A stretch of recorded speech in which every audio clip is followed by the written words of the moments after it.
Staying on top and maintaining relevance despite constant changes in trends and the continuous rise in new influencers is a struggle shared by most creators online. I'm Almira Martinez, multimedia reporter for Business World. In this B-side episode, I talked about the secrets of how to be successful in content creation and dealing with algorithm changes with Miss Patty, the content creator behind Masarap Ba. To start off our discussion, how did you build your online community? I wanted to create a community talaga wherein my followers can also review like how I do things, and also kahit paano to help me then discover ko ano ba yung mga pwede ko din i-try, and at the same time I can interact with more people. So yun yung origin nun nung community. You know, when I started kasi I think after almost, yeah, after a year siguro or 2 ng Masarap Ba, I gained talaga loyal followers, eh. And dun nag-start yung community because I started interacting. During the first 2 years kasi ng Masarap Ba, hindi talaga ako sumasagot, as in nada. As in, I don't interact, I don't engage. Kahit i-bash ako ng i-bash, wala akong pake. As in, post lang tapos bahala na, gano'n. But nagbabago kasi algorithm, eh, you know? And for you to be seen in the feed, kailangan pala na engagement. That was the ano of Instagram noon, yung behavior niya. And nung nagkaroon na ng requirement na mag-engage, I had no choice. So, ayun, nag-engage ako na nag-engage, and then parang araw-araw ko nakausap yung community ko. So, para ko na silang kilala. Believe it or not, karamihan sa mga followers ko, pati dogs and cats nila kilala ko. How do you make your content different from other influencers online? For me, mas iba yung content ko kasi hindi ako sumasabay kung ano yung, napuntahan ng karamihan or kung ano yung bago. Minsan ako yung sumusunod. Like, kasi kunyari pag may bago, like for example, Jollibee. Pag may bago, um, nagdi-DM sa akin yung mga followers ko. Tapos sabihin nila, "Uy, nakita namin pinost ni ganyan, ganyan, ganyan, pero hindi muna kami bibili. Gusto namin i-try mo muna bago namin bibilhin." So I think na-establish kasi sa audience ko na even if maraming vloggers ang mag-post, they would still ask me to confirm para malaman nila kung legit ba or worth it bang bilhin or not, because they know that I will tell the truth. Ako pa rin yata kasi yung nagsasabi ng hindi masarap, eh. Kasi siyempre madalang sa mga Pilipino ang, may guts to tell, if it's not good, parang gano'n. Yung pagbi-build ng integrity mo over the years, hindi siya madali kasi patience talaga siya. And it requires you to be committed talaga, and it requires you to be very honest with yourself and always remaining, grounded, and just being committed, I think. How does the algorithm impact your views and how do you cope with its constant changes? Naku, alam mo, over the years kasi nagbabago talaga. And ako, medyo geek ako pagdating sa ganyan. Especially like sa Instagram kasi mas kilala ako sa Instagram, and nati-challenge ako sa Instagram kasi many people are so frustrated sa Instagram kasi hindi nila alam kung paano intindihin yung algo. Pero ako kasi masasabi ko over the years, kahit nagigets ko talaga siya. As in, nagigets ko yung sa Instagram. Um, sa ganyan kasi is, you have to really monitor. Like every 3 months, napapansin ko nagbabago. Nagbabago yung algorithm niya. Yeah.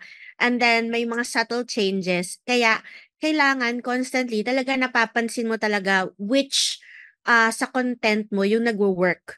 Like kung dati ang nagwo-work is yung likes, ganyan-ganyan, paramihan ng likes, then yung comments. Ngayon it's more on shares. Yun talaga, shares. And also I heard from yung CEO ng Instagram na yun nga, para ang aim nila ngayon is, um, yun nga, kasi Instagram is short form content, 'di ba, 90 seconds maximum, and they don't have any plans on, you know, um, yung papahabain pa yan over 90 seconds. Ang purpose kasi is para you can consume content and then share it. Parang ganon. Parang consume short form videos or short form content para you can share it to as many friends as possible and share as many content then to other friends. Kasi kung nyari, magte 10 minutes, 20 minutes, dun ka lang masa-stuck eh. 'Di ba? Dun ka lang masa-stuck. So, yeah, it really pays to to also be updated din sa Instagram changes. So you can go doon sa you can follow yung creators, yung page ng creators, yung account nila. And then also yung Instagram CEO. Kalimutan ko yung pangalan niya pero yeah, I follow him a lot para dun sa mga ano. And also pag sa algorithm kasi, I think ang pinaka best na advice na mabibigay ko diyan is to always interact talaga. Kasi Instagram loves interaction. So for example, ako, kapag I have a connection with you, like kunyari, I like your post or when I comment sa post mo, Instagram reads it as, uy, mag-friend sila ni Patty sa Almira and Patty. So, mangyayari dito, sige, since friends sila, we want them to stay connected. So, ipapakita natin yung ano, yung content ng isa't isa. Gets? So, that's very important. So, my advice is, kunyari, if you're a content creator, you should follow your followers. Follow, especially your followers na active, and stay connected with them. Okay? And also, use all the neighborhoods ng Instagram. Neighborhoods meaning yung stories, that's a neighborhood. The feed, the static feed, the reel, especially if you want to reach non-followers, reels yang makakatulong sa'yo dyan. Okay? If you want to maintain contact with your audience, stories naman. Ganyan. And then yung live naman, you also have to utilize it. And also sa DMs, sa direct messages, that also counts sa yung algorithm. So the more na sumasagot ka sa kanila, the more, at as long as you have connection with people, ipapakita yon lagi ni Instagram. Kaya ako talaga sobrang sipag ko sumagot talaga because it affects talaga the algorithm. Kaya siguro ako kahit over the years, kahit nagbabago yung algorithm, hindi ako ganong-ganon ka-affected. Kasi I always know, even may times na kunyari tinatamad ako mag-post, kaya pa nga 1 week or ilang days, I always know how to come back. I always know how to bounce back kasi I understand the algorithm. Kaya yun. Alam ko I may sound mayabang but I was never shadow banned ever. Cause I know why. I know I know kung bakit. Una, okay, advice sa mga nag-aano, ganito. Huwag kayong bibili ng followers, please. Kasi once na nalaman ni Instagram na fake yung followers mo at bumibili ka ng robots, isa-shadow ban ka talaga. Yeah.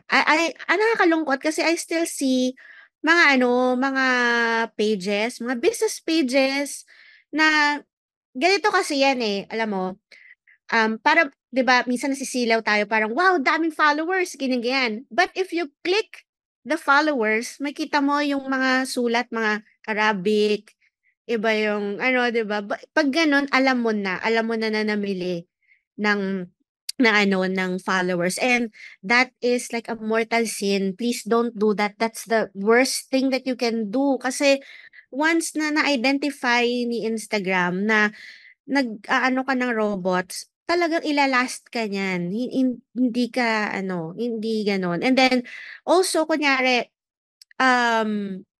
kunyari yung iba kasi para makakuha ng alam mo yung parang like for a like or follow for a follow, gano'n. So if you're gonna do that, wow, nagtuturo na ako ng technique, mga secret 'to, Pero yun, kunyari 'pag magfo-follow ka for a follow, kunyari yung mga friends mo, follow mo, 'wag sunod-sunod. 'Wag sunod-sunod. Parang kunyari in 1 minute, iba 10 ang fina-follow. No, don't do that. Kasi ire-read ka ni Instagram na, robot 'to. Parang gano'n. Kasi meron ding robots 'di ba na taga-like lang, parang gano'n para magpapansin. So don't do that, don't ever do that. Be real, be organic, okay? Basta merong nakitang unusual activity kasi sa Instagram na ibig sabihin na hindi ikaw or hindi normal, yun yung mga ano, kaya ka masha-shadow ban. So please refrain from doing that. Yun yung challenge. Kasi it means na para organic, you really have to produce good content na shareable for people para talagang umaandar siya. Pero maraming factors kasi yan eh. Maraming factors para makita ka sa feed talaga.